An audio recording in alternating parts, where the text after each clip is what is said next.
Oke, Assalamualaikum. Hari ini kita mau belajar roasting. Sebenarnya gue bukan mau ngajarin sih, kita sama-sama belajar roasting. Jadi apa aja sih yang dilakukan sama kita di ngopi kita ketika kita sedang melakukan roasting, tahapan-tahapannya ya. Kebetulan kita lagi ada beans. Nah, lagi ada beans. Beansnya warnanya hitam. Ini bukan beans defect atau beans yang black box. Nah, sorry kameranya cukup. Beansnya hitam bukan karena beansnya jelek, tapi ini kita proses dengan wine proses 50 hari. Kemarin tuh wanginya sih luar biasa. Nah, jadi biasanya kita yang pertama ketika mau roasting itu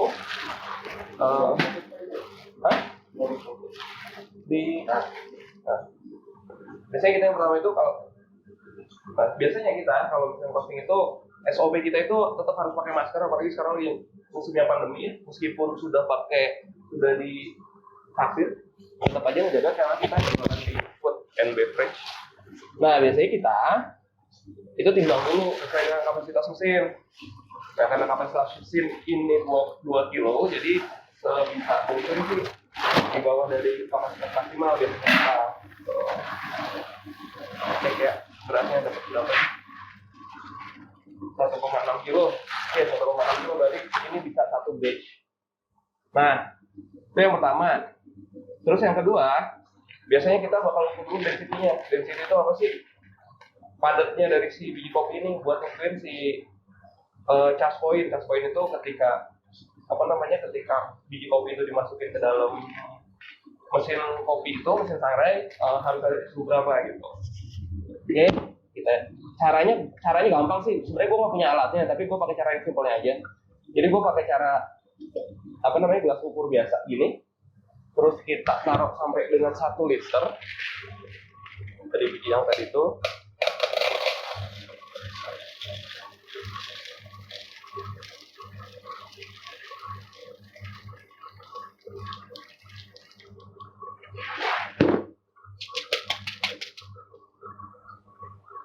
Oke, harus kita 1 liter.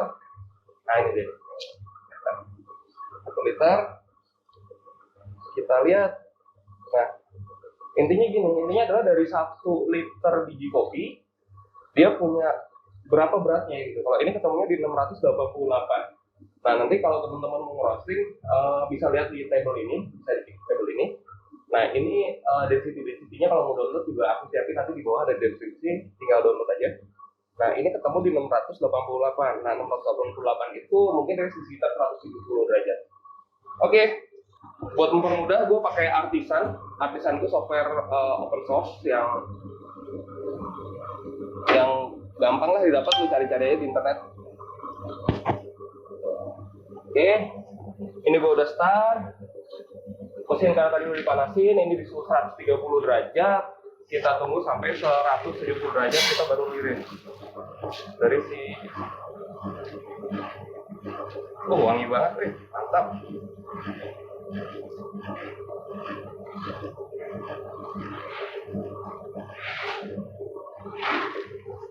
Ini Arabica dari daerah Megamendung.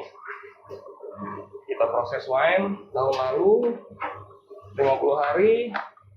Aromanya oke, sudah masuk di 170 derajat. Kita lihat. Ada ujiannya.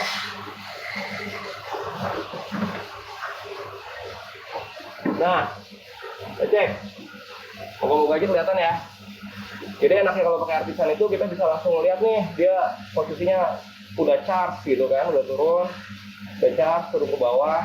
Jadi secara otomatis dia kasih tahu kalau misalnya kopinya sedang ada proses charge. Nah, yang kemarin nanya ini mesinnya dari mana, ini mesinnya kita bikin sendiri. Kita buat dari nol mesinnya. Semua GID semuanya buat koneksi ke komputernya juga kita buat sendiri ya dengan mesin seadanya, tapi kita harapin maksimal mungkin. Nah, ini kita lagi ada di fase turning point. Turning point itu adalah fase di mana suhu di dalam mesin kopi itu bakal turun. Kenapa? Karena tadi kan kita udah panasin nih suhu mesinnya. Nah, setelah suhu mesinnya panas, kita masukin biji kopi yang suhunya suhu ruangan, otomatis kan suhunya bakal turun tuh.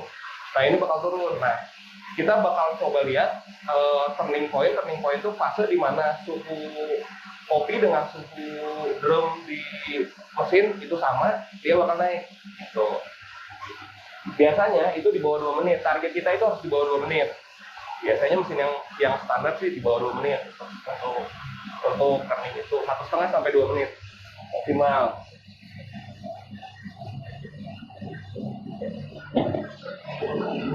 Ya, gue bukan ngajarin ya.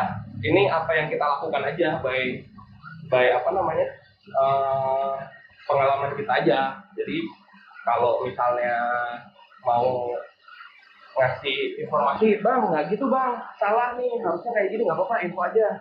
Karena kita juga lagi sama-sama belajar. Nah, ini udah dapat nih. Ini suhu turning point-nya di sini kelihatan di suhu 90 derajat di menit 1,36. Itu udah kelihatan. Ini turning point. Nah, kopi setelah fase turning point, dia akan masuk ke fase dehidrasi. Tadi kan kopi ketika masuk itu ada kadar airnya. Harusnya sih dicek. Gue nggak punya alatnya lumayan mahal, tapi ya feeling aja lah. Jadi biasanya kopi itu ketika kita simpan di sini itu di kadar air sekitar 12%. Nah, buat roasting itu yang pertama setelah fase turning point itu ada fase namanya dehidrasi. Jadi fase di mana kadar air yang ada dalam kopi itu kita keluarin. Nah, ini fasenya. Nah, ini kita udah mulai masuk di fase dehidrasi. Nah, di fase dehidrasi ini biasanya itu dari mulai turning point, kalau ini ketemu di 90 derajat sampai dengan sekitar 150 sampai 155 derajatan deh. Biasanya kalau di mesin kita. Waktunya kita kejar itu sekitar 5 atau 6 menit. 4, 5 atau 6 biasanya. Gitu. Kalau ini ketemu di 5 menit sih. Ketemu 5 menit. Kita buang dulu airnya. Nah, jadi di kopi sendiri pada fase ini belum ada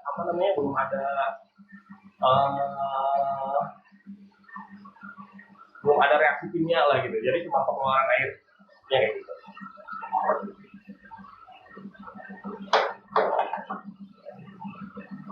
Warnanya udah kuning, tapi ini bukan berarti ini airnya sudah habis, enggak. Kenapa ini warnanya kuning? Karena memang proses dari kopinya sendiri wine proses. Jadi ada aroma wine-nya gitu. Wine syariah.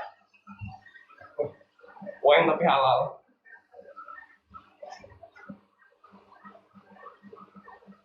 Oke, ini 120.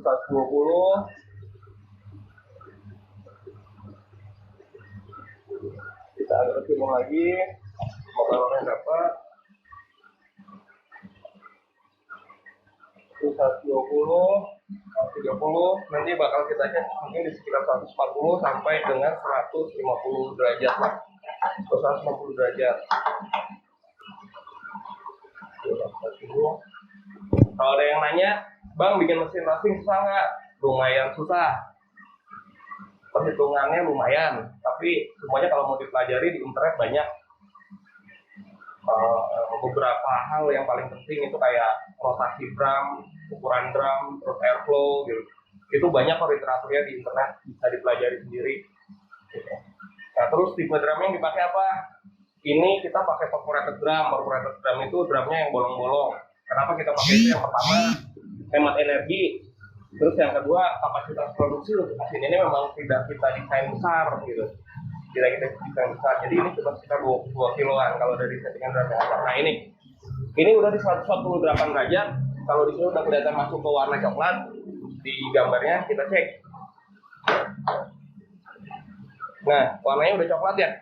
Ini artinya kadar airnya sudah hilang. Nah, kalau kadar airnya sudah hilang, ini nggak saya buat otomatis. Sebenarnya di sistem bisa buat otomatis, tapi saya buat manual aja. Ini dapat di dry end di 5, tadi mungkin sekitar di sini ya. Tadi sekitar di sini. Oke, di 5,3 menit 148 derajat. Oke, nah sekarang udah mulai masuk ke fase Maillard reaction, bahasanya segitu kalau gue baca di internet. Maillard reaction itu dimana kita merubah asam yang ada di dalam kopi menjadi gula. Nah di sini ini mau gue panjangin nih sampai dengan ke proses berikutnya. Kenapa gue panjangin? Gue pengen gulanya itu terbentuk secara maksimal. Jadi yang gue kontrol itu roarnya. Roar itu istilahnya kayak kenaikan suhu per menitnya lah, itu yang gue kontrol gitu. Ini coba gua tahan sampai dengan fase berikutnya. Nah ini fase mild reaction. Nah biasanya di fase ini mulai karamelisasi lah. Jadinya kita mulai mencium bau karamel, bau gula yang kebentuk gitu. Nah ini di sini udah mulai ada namanya reaksi. Nah biasanya di fase ini gua mulai membuka airflow. Cuman balik lagi ke karakter mesin sih dan karakter rosternya. Biasanya kayak gimana? Karena ini mesinnya mesin gembel, tapi ya kita maksimalin aja.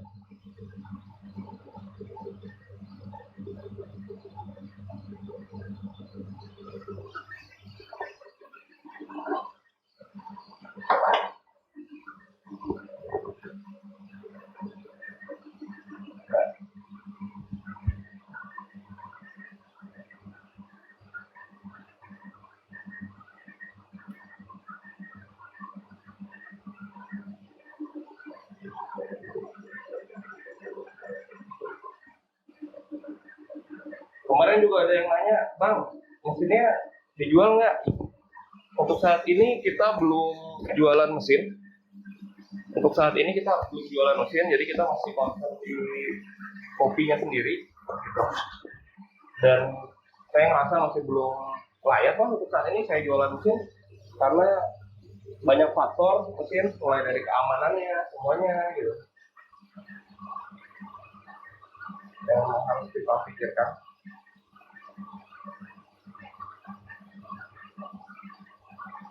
Kalau nanya berapa lama ini bikin mesin, karena ini produksi yang kedua ya.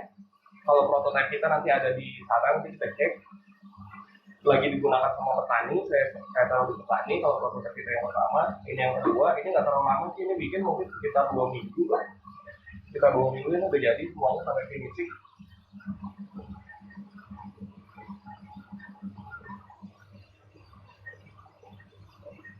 Berapa lama sih kalau misalnya roasting, tergantung roasting plan. Jadi nanti mungkin gue siapin deh roasting plan, tutorial roasting plannya yang biasa gue lakuin ya, bukan yang standar ya. Dalam artian gue juga nggak tahu sebenarnya standar yang baik dan benarnya kayak gimana, cuman yang gue lakukan biasanya kayak gitu dan biasanya enak gitu.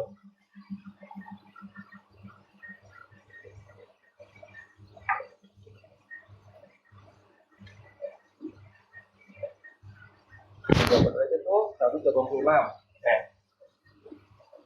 Ini bentar lagi kita masuk ke fase-fase krusial. Nah, ini warnanya sudah mulai brownie, sudah mulai warna gue tahu kalau misalnya roasting sebisa mungkin jangan dicium ya aromanya. Maksudnya ketika buka gini jangan dicium gitu. Kenapa? Karena ini karbon dioksida bahaya. Kalau buat foto doang sih nggak apa-apa. Cuman, ini crack, kedengeran crack ya. Nah ini crack. Nah biasanya ketika sudah masuk fase crack, nah ini benar di 90-an. Nah ketika fase crack, kalau gua biasanya nah ini fase yang namanya, ini fase keempat ya. Ya ini fase keempat, fase terakhir dari proses roasting. Kita udah masuk nih. Ini udah first crack. Ini udah first crack, jadi kita udah mulai ngebentuk rasa dari kopinya, kita keluarin potensinya. Nah biasanya mainannya itu di airflow dengan di panasnya gas. Kalau di mesin ini sesuai dengan target ya.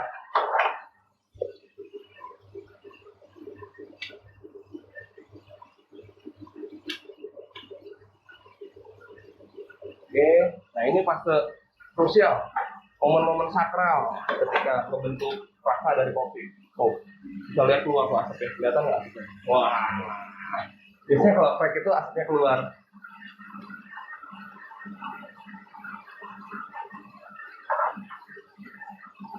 Itu momen-momen sakral.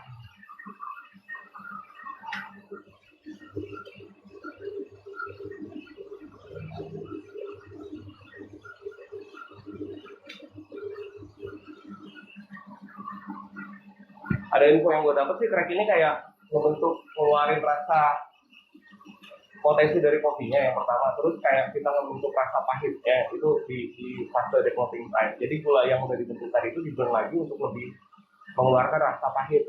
Infonya sih kayak gitu, koreksi ya kalau salah ya.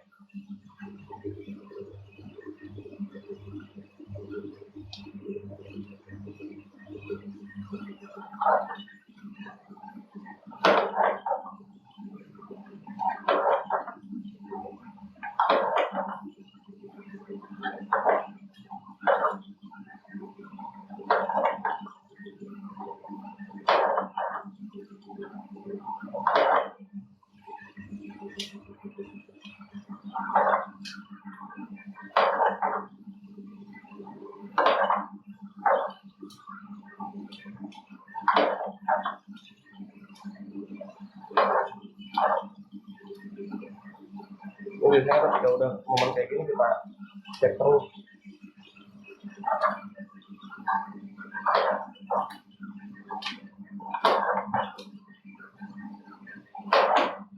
Oke.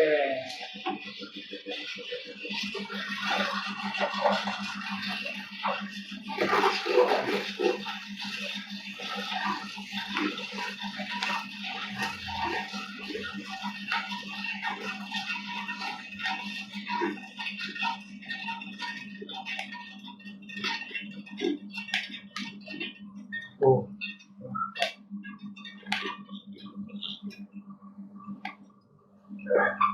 Oke, selesai.